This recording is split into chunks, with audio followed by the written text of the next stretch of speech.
अस्सलाम वालेकुम ख़वातीन व हज़रात। आज मिर्ज़ा गालिब की जो गज़ल हमने मुंतखब की है उसका पहला शेर है, नहीं कि मुझको क़यामत का एतक़ाद नहीं, शब फ़िराक़ से रोज़े जज़ा ज़ियाद नहीं। रोज़े जज़ा का मतलब है वो दिन जब आमाल का बदला मिलेगा, यानी क़यामत का दिन। तो वही कहते हैं कि एतक़ाद का मतलब है, आप जानते हैं कि यकीन होना, और शब फ़िराक़ कहते हैं जुदाई की रात को। तो ये कहते हैं कि ये किसने कहा कि मैं क़यामत का मुनकिर हो गया हूँ। ये गलत बात है। मेरा एतक़ाद क़यामत पर बदस्तूर कायम है। अलबत्ता ये ज़रूर कहता हूँ कि जुदाई की रात में जो मुसीबतें और मशक्क़तें आशिक़ पर गुज़री हैं, वैसी क़यामत के दिन पेश नहीं आ सकती।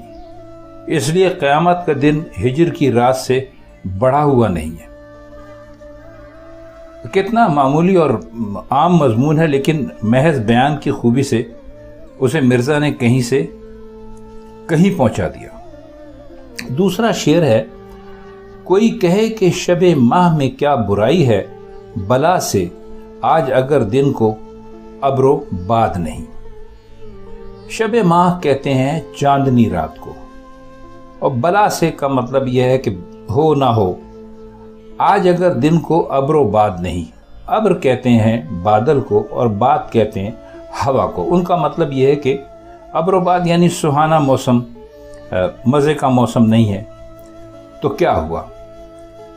तो कह ये रहे कि अगर आज दिन के वक्त बादल नहीं छाए और ठंडी हवा नहीं चल रही, इसलिए शराब का साजगार मौसम मौजूद नहीं तो ना सही। आखिर ये तो बताओ कि चांदनी रात में अगर महफिल शराब की जमा ली जाए तो क्या मुज़ायक़ा है। असल में शराब पीने वालों के लिए कहा जाता है कि या दिन के वक्त अब्र छाया हुआ हो, मतलब धूप ना हो और ठंडी हवा चल रही हो, या रात के वक्त जब चांदनी छटकी हुई हो। तो इस शेर में दोनों का जिक्र कर दिया मिर्ज़ा ने। अगला शेर देखते हैं, जो आऊँ सामने उनके तो मरहबा न कहें, जो जाऊँ वहाँ से कहीं को तो खैर बाद नहीं। मरहबा आप जानते हैं, कहते हैं दुआया कलमा है, जिसका मतलब होता है दुआ देना या तहसीन करना, उसको कहते हैं मरहबा। और खैर बात का मतलब है खैरियत हो, अच्छे रहो। तो दोनों में से मरहबा किसी के आते वक्त और खैर बात जाते वक्त कहने का दस्तूर है।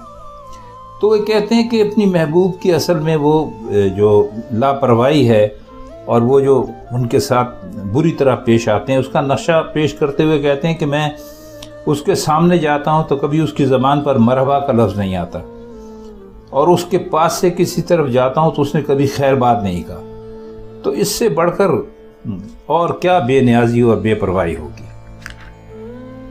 अच्छा, इसका अगला शेर है कि आज बज़्म में कुछ फितना हो, माफ़ कीजिएगा, कभी जो याद भी आता हूँ तो कहते हैं कि आज बज़्म में कुछ फितना हो, फसाद नहीं। फितना और फसाद का मतलब आप जानते हैं, जो महफिल को ख़राब कर दे, फसाद मचा दे वहाँ पर। तो ये कहते हैं कि ये पहले शेर से जो पहले शेर गुजरा है, ये शेर नंबर 3 समझ लीजिए, उसी से मिला हुआ शेर है। यानी अगर महबूब को किसी वक्त मेरा ख्याल आ भी जाता है तो वो यूँ जिक्र करता है कि क्या बात है, आज हमारी महफिल में कोई फितना और फसाद नज़र नहीं आता। मतलब ये है कि जब मिर्ज़ा बज़्म में पहुँच जाते थे तो हर एक से लड़ते झगड़ते थे, और कभी बेतकल्लुफ़ी में किसी की ज़बान से कोई बात निकल पड़ी तो उससे उलझ जाते थे, और किसी ने शोख नज़रों से महबूब को देख लिया तो लड़ाई शुरू कर देते थे। तो यूँ महबूब की बज़्म में एक हंगामा बरपा रहता था। तो मिर्ज़ा जो मौजूद नहीं होते थे तो हर तरफ सुकून और इत्मीनान नज़र आता था। बस यही कैफियत इस शेर में पेश की गई है। तो आइए अब इसका आखिरी शेर देखते हैं کہ وعدے کا ذکر ان سے کیوں کرو غالب، یہ کیا کہ تم کہو اور وہ کہیں کہ یاد نہیں۔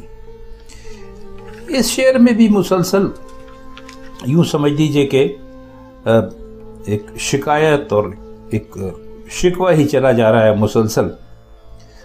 تو کہتے یہ ہیں کہ بے شک محبوب نے وعدہ کیا ہے اور اسے پورا نہیں کیا، تو خود سے کہہ رہے ہیں کہ غالب اب اس وعدے کا ذکر محبوب سے کیوں کرتے ہو، ذکر کرو گے تو کیا نتیجہ ہوگا؟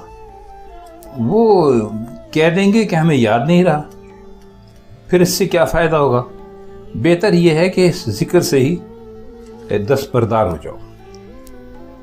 تو خواتین حضرات، یہ تھی مرزا کی آج کی غزل جو ہم نے آپ کی خدمت میں پیش کی۔ اس غزل میں بہت زیادہ مشکل الفاظ بھی نہیں ہیں اور اس غزل میں کوئی بہت زیادہ ایسا فلسفہ بھی نہیں ہے جو کہ مرزا غالب کا خاصہ ہے۔ تو امید ہے کہ یہ غزل جیسے بھی اس کی معنی آپ کی سمجھ میں آ گئی ہوگی۔ تو آپ سے ملاقات ہوتی ہے پھر انشاءاللہ کسی اور غزل کے ساتھ کسی اور محفل میں۔ تب تک کے لیے آپ ہمیں اجازت دیجیے۔ خدا حافظ۔